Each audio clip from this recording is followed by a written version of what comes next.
बता दें, मसूद अजहर के परिवार के 14 लोगों की मौत पर मसूद अजहर का बयान सामने आया है। मैं भी मर जाता तो अच्छा होता, ये मसूद अजहर कह रहा है। मैं भी मर जाता तो अच्छा होता। जिस बात का जिक्र हम पहले भी कर रहे थे कि आतंकवादियों को इस बार उन्हीं की जबान में भारत ने जवाब दिया है। अभी तक आतंकवादी ये दर्द जो है वो आम लोगों को, निहत्थे लोगों को, मासूम लोगों को देते थे, उनके परिवार उजाड़ देते थे, उनके अपनों को उनसे छीन लेते थे। लेकिन इस बार वही स्वाद भारत ने इन आतंकवादियों को चखाया है। अब जब इनके अपनों पर वार हुआ है तो इनको समझ में आ रहा है अपनों को खोने का दर्द क्या होता है, और अपने लिए एक तरीके से शिवांग भारत के इस एक्शन के बाद मौत की मांग कर रहा है मसूद अजहर।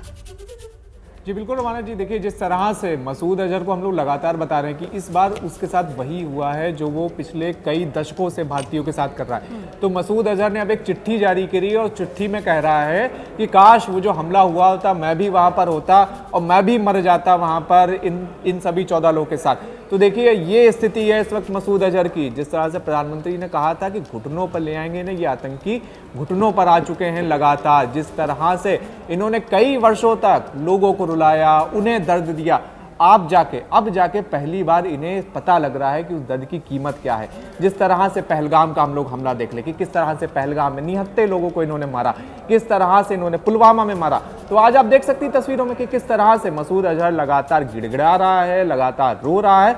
और ये स्थिति आ चुकी है मसूद अजहर जैसे आतंकवादी की कि वो अब मरने की, मौत की भीख मांग रहा है। लेकिन आप देखिएगा कि जिस तरह से मसूद अजहर, जिस तरह से प्रधानमंत्री ने भी कहा था कि मसूद अजहर हो चाहे किसके, जो भी आतंकी इसके पीछे हैं, उन्हें ऐसा सबक सिखाया जाएगा कि उन्हें याद रहेगा। तो अब आप देखिए ये ऐसा सबक इन्हें सिखाया गया है कि जिंदगी भर इनके जिहान में ये सबक जरूर याद रहेगा। जब जब आतंकी किसी भी हमले करने का कोशिश करेंगे तो ये सबक जरूर याद रहेगा। जी बिल्कुल शिवांक, मुझे याद आ रहा है वो 22 अप्रैल जब पहलगाम में हमला हुआ था आशीष, उस वक्त जो पीड़ितों की तस्वीरें आ रही थी और वहां पर जो रोती बिलखती महिलाएं थी, उसमें मुझे ध्यान आता है कैसी वो एक महिला थी जिसकी आंखों के सामने उसका सिंदूर उजाड़ा गया था और वो रो रो कर कह रही थी कि मुझे क्यों जिंदा छोड़ दिया, मुझे भी मार देते। ये वही दर्द है, वही तकलीफ है जिससे पीड़ित तो दो चार होते हैं, लेकिन इन आतंकवादियों पर कभी कोई असर नहीं होता था। और इस बार जिस बात का जिक्र हम कर रहे हैं कि भारत ने इन आतंकवादियों को उन्हीं की जबान में समझाया है दर्द क्या होता है, तकलीफ क्या होती है, जब अपना घर उजड़ता है, जब अपना कोई प्यारा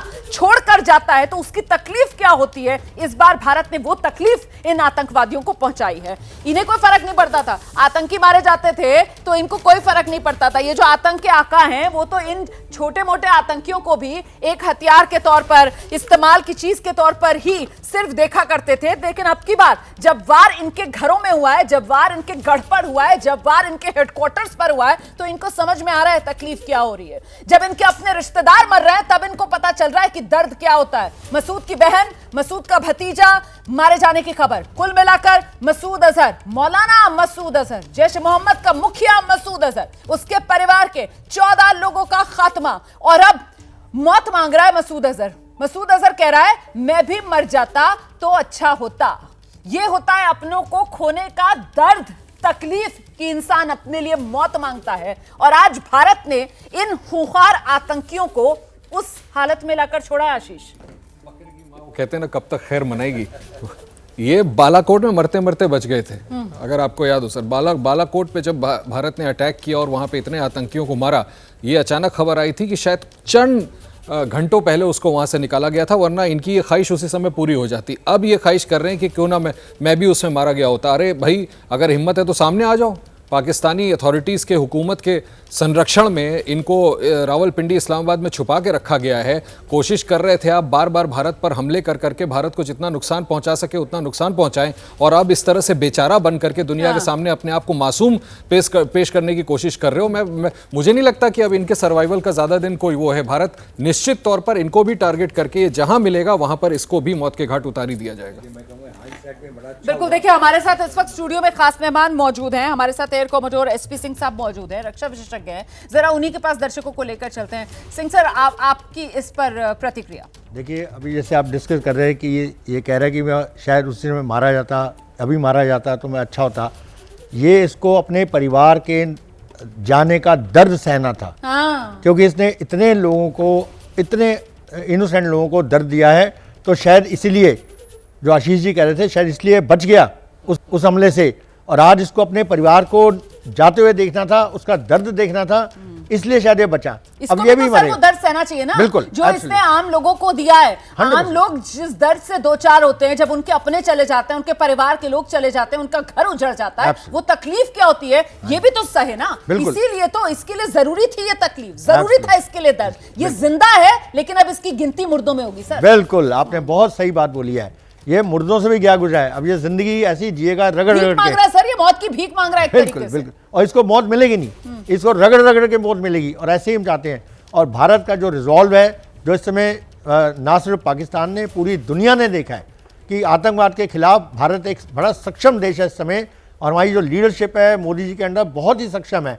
तो उसको देखते हुए पूरा इस समय सारा आतंक का जो आर्किटेक्चर सारा हिला हुआ है, और इसके परिवार को जाते देख के, सूरज के परिवार को, अब जितने जो आतंकी लीडर हैं वो भी थर थर कांप रहे हैं कि कल को हमारे परिवार के साथ भी ऐसा होगा।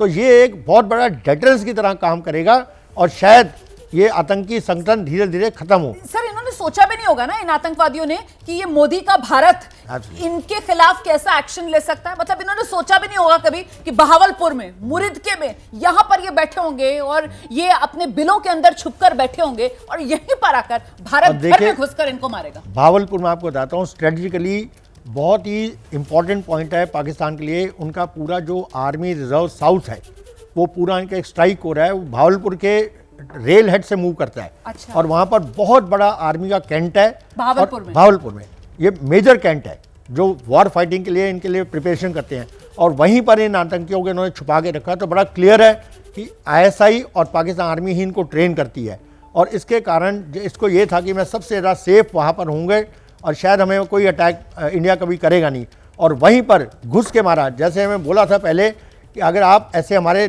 देश के नागरिकों के साथ करोगे तो हम भी तुम्हें चुन चुन के घुस कर मारेंगे, और यही एग्जैक्टली किया है। और यही एग्जैक्टली सर मुरिदके में भी किया है। बिल्कुल। हाँ, मुरिदके के बारे में भी बताइए। देखिए, तीन मेजर सोर्स हैं टेरर के कैंप जो हैं, एक मुजफ्फराबाद, मुरीदके और ये भावलपुर। ये तीनों ही आर्मी कैंट हैं। तीनों में यहाँ पर एक स्ट्रेटेजिक, इनके लोकेशन स्ट्रेटेजिक वेपन्स जो है वो भी वहाँ पर आसपास हैं। तो ये बहुत बड़े टारगेट्स हैं जिनको हमने कभी टारगेट नहीं करना था कि अगर ये टेरर कैंप अपनी बाज आ जाए तो, लेकिन जो अपनी हरकतों से जब बाज नहीं आए तो हमें उन पर भी जाके अटैक करना पड़ा। तीनों जो मेजर पॉइंट हैं, ये बहुत बड़े पेन पॉइंट्स हैं पाकिस्तान आर्मी के लिए और ISI के लिए। सर ये तो बिल्कुल अंदर वाला हिस्सा है ना पाकिस्तान का। पंजाब पाकिस्तान का दिल आप कह सकते हैं। पंजाब जो है ना, पूरा पाकिस्तान, बाकी प्रांतों को तो दिक्कत ही है कि साहब पूरे पाकिस्तान पर कंट्रोल किसका है, पंजाबियों का है। पाकिस्तान के जो पंजाब है उसी का हर तरफ दबदबा है, उद्योग से लेकर राजनीति से लेकर उनकी सेना तक। जितने उनके प्रमुख हैं, ज्यादातर सारे बड़े जो है वो पंजाब प्रांत से निकल कर आते हैं। और वहीं पर मुरिदके, वहीं पर सियालकोट, वहीं पर बहावलपुर सर, और वहीं पर भारतीय सेना पहुंचती है और घर में घुसकर इनको मारकर आती है। और ये एक बहुत बड़ा मैसेज है पाकिस्तान की आर्मी और उनके चीफ के लिए, उनके ISI के लिए, कि पहले जो भारत है हमेशा मेंटेन करता है सेंटिटी कि हम IB क्रॉस नहीं करेंगे, और LOC के अगेंस्ट अगर कुछ होगा तो एक्शन होगा। आज हमने IB के क्रॉस जाके उनके जो हार्ट है, जैसे आपने बिल्कुल सही बोला, इंटरनेशनल बॉर्डर की सर बात कर रहे हैं यहाँ पर। IB मतलब इंटरनेशनल बॉर्डर, जी वो सर। उसकी सेंटिटी क्रॉस नहीं की जाए। इस बार हमने बिकॉज आतंकी मारने हमें, तो हमने उसको भी लांग के, और वहां पर जो आपने बिल्कुल सही बात है, उनके दिल के अंदर चोट पहुंचाई है। जो पंजाब उनका दिल है उस वहां पहुंचाई है। तो इससे शायद उनको कोई लेसन मिले। अगर अब भी नहीं समझे पाकिस्तान के आका, तो उनके लिए बड़े बहुत बुरे दिन आने वाले हैं। सर जो बात आप कह रहे हैं ना कि साहब उनकी बिल्कुल दिल पर जाकर वार हमने किया है, लेकिन जिम्मेदारी पूर्ण तरीके से। ये एक्शन सिर्फ प्रीएम्प्टिव एक्शन, ये भारत की तरफ से साफ किया गया है कि ये रिस्पॉन्सिव एक्शन है, ये प्रीएम्प्टिव एक्शन है, और ये नॉन एस्केलेटरी एक्शन है। ये भी साथ के साथ भारत की तरफ से साफ किया गया है। इसका रीजन देखिए क्या है। अब जब हम भी किसी अटैक करते हैं तो उसके 3 तरह के आयाम होते हैं कि आप एक जैसे स्पेसिफिक टारगेट, जैसे हमने किए हैं, टेरर ऑर्गेनाइजेशन टारगेट्स को किया है, वो बिल्कुल आइसोलेटेड करके उनको किया है।